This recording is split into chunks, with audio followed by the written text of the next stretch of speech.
কিছু কিছু নারী কখনো এক পুরুষে আসক্ত হয়ে থাকতে পারে না। দিনটা ছিল 2023 সালের 6 সেপ্টেম্বর। তার সাথে আমার প্রথম কথা হয় ফেসবুকে, তাও একটা ফেক আইডি দিয়ে। আমি যখন তার সাথে প্রথম কথা বলি তখন তাকে আগে বার্থডে উইশ করা নিয়ে কথা হচ্ছিল। যখন আমি তার সাথে পরিচিত হই তখন জানতে পারি তার বাসা কুমিল্লা আর আমার বাসা রংপুর। আমাদের পরিচয়টা হয়েছিল খুব আশ্চর্যভাবে। মেয়েটার নাম ছিল তুলি, আমি তাকে ডাকতাম রং তুলি বলে। পরিচয়ের পর ভালোই যাচ্ছিল সবকিছু, তার সাথে কথা আর আমার জবের জন্য অপেক্ষা। আমার পরের মাসে ছিল একটা কোম্পানিতে জয়নিং। এভাবেই সময় কাটতে থাকে আর আমাদের সম্পর্কটা ভালো হতে থাকে। সকালে তার কণ্ঠ শুনে ঘুম থেকে ওঠা, আবার তার কণ্ঠ শুনে ঘুমাতে যাওয়া, নতুন জব, সবকিছু মিলে সবকিছু স্বপ্নের মতো চলছিল। দিন যত যাচ্ছিল আমি ঠিক ততই তার মায়ে পড়েছিলাম। আমি কখনো রিলেশন করিনি। আমার স্বপ্ন ছিল একবারে বিয়ে করে বউয়ের সাথে প্রেম করব। আর একটা কারণ ছিল, আমার বন্ধুরা রিলেশন করে অনেক কষ্ট পেয়েছিল, এই ভয়ে আমি কখনো রিলেশনে জড়াইনি। প্রপোজ পেয়েছিলাম অনেক, কিন্তু কখনো অ্যাকসেপ্ট করিনি। কিন্তু এই একটা মেয়ের মায়ে আমি গভীরভাবে পড়ে যাই। আমাদের পরিচয়ে 4 মাসের মাথায় আমার কলেজে একটা জরুরি কাজে আমি বাসায় যাই। আমি ছিলাম রংপুর পলিটেকনিক ইনস্টিটিউটের ছাত্র। দিনটা ছিল 9 জানুয়ারি। আমি বাসা যাওয়ার পথে আমার বাসটা অ্যাক্সিডেন্ট করেছিল। ও সেদিন পাগলের মতো কান্না করেছিল। ওই দিন আমি হালকা মাথায় ব্যথা পেয়েছিলাম। তারপর 10 জানুয়ারি আমার ভাইবা দেওয়া শেষ হয়। ওই দিন আমি আবার ফিরে আসছিলাম চাঁদপুরে। পরে আমি তার সাথে দেখা করতে চাইলাম। তাকে নানাভাবে বোঝানোর পরও রাজি হয়। ওই দিন আমি সারাটা রাত ঘুমাইনি, শুধু ভেবেছিলাম কখন দেখা হবে।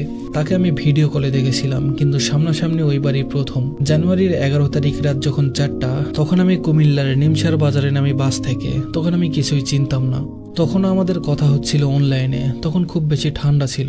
সময় যখন 6:25, তখন হালকা অন্ধকারের ভিতরে একটা মেয়ে এসে আমাকে সালাম দিল। পরে ঘুরে দেখি ওইটাই আমার প্রিয় মানুষটা। তখন হয়তো আমার মতো পৃথিবীতে আর কেউ এত খুশি ছিল না। প্রথম দেখার অনুভূতি ভোলার মতো না।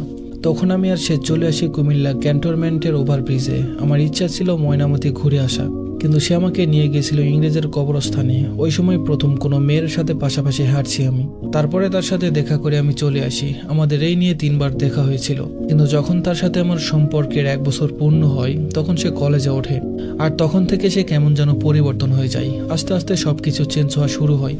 আর আমি তার জন্য প্রচুর পাগলাম করতাম। একদিন রাতে তার সাথে আমার খুব বেশি ঝগড়া লাগে।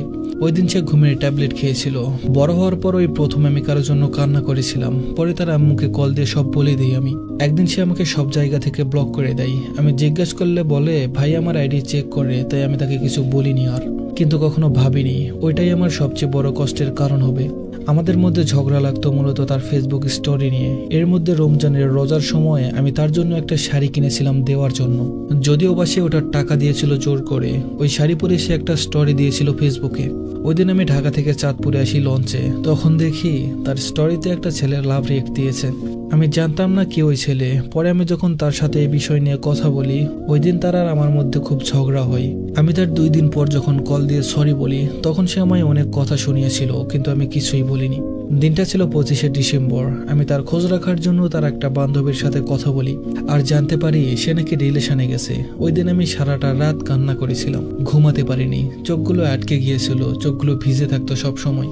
যখন আমি তাকে বললাম এমনটা কেন করলে, আমাকে সে বলেছিল সে আমার থেকে বেটার পেয়েছে, তাই চলে গেছে।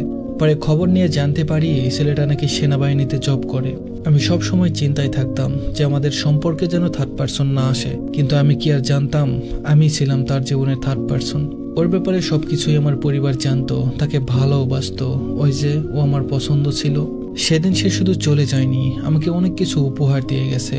এখনো নির্লজ্জের মতো তার সাথে কথা বলতে ইচ্ছে হয়, কিন্তু আমি আর খুঁজে পাই না তাকে। আমার একটু ব্যথা লাগলে কান্না করা মেয়েটাই আজ আমাকে মরে যাওয়ার কথা বলে। সে চলে যাওয়ার পর আমি অনেক কিছুই হারিয়েছি। আমি জানি না কেমন করে তার মায়া কাটাবো। আমি শেষবারের মতো তাকে বলেছিলাম আমাকে ছেড়ে যেও না, কিন্তু সে থাকলো না। আমি তাকে ঘৃণাও করতে পারছি না। কিভাবে ঘৃণা করি বলেন? তাকে তো সত্যিকারের ভালোবেসেছিলাম। তবে আমি তার জন্য অপেক্ষা করি, যদি সে আবার ফিরে আসে। তার কথা আমার সারাক্ষণ মনে পড়ে। যদি কোনোদিন তার সাথে আমার দেখা হয়, তাকে আমি একটা কথাই জিজ্ঞেস করব, কি পেয়েছো আমার জীবনটা তছনছ করে? আমি তো তোমায় নিয়ে ভালো থাকতে চেয়েছিলাম, আর তুমি আমার ভালো থাকাটাই কেড়ে নিলে।